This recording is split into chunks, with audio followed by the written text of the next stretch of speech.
দূর, দুনিয়ায় কত ভালো কাজ করছো তবুও সব অশান্তি আমার উপরেই। মানুষ যে কত খারাপ কাজ করে তবুও তারা কি ভাই শান্তিতে থাকে। কি কিছু বলতে বলতে যাইতেছেন মনে হয় বিড়বিড় কইরা? হ্যাঁ ভাই। কি ভাই, কি কোনো আর সমস্যা? কি আর বলবো, দুঃখের কথা। আমি দুনিয়ায় কত ভালো কাজ করি তবুও সব অশান্তি আমার উপরেই। মানুষ যে কত খারাপ কাজ করে তবুও তারা শান্তিতে থাকে। ব্যাপারটা ওরকম না। দুনিয়া হইলো মুসলমানদের জন্য কয়েদখানা, জি। কাফেরদের জন্য বেহেশতখানা। জি।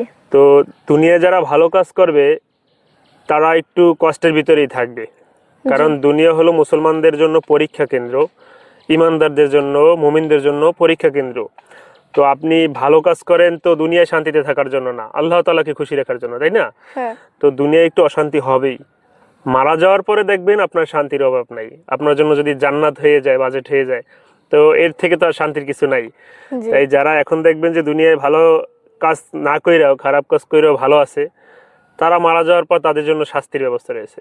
আর আমরা দুনিয়ায় একটু কষ্ট করে যদি দুনিয়া থেকে পার হইতে পারি, জি। তো আমাদের জন্য সেখানে রয়েছে শান্তি।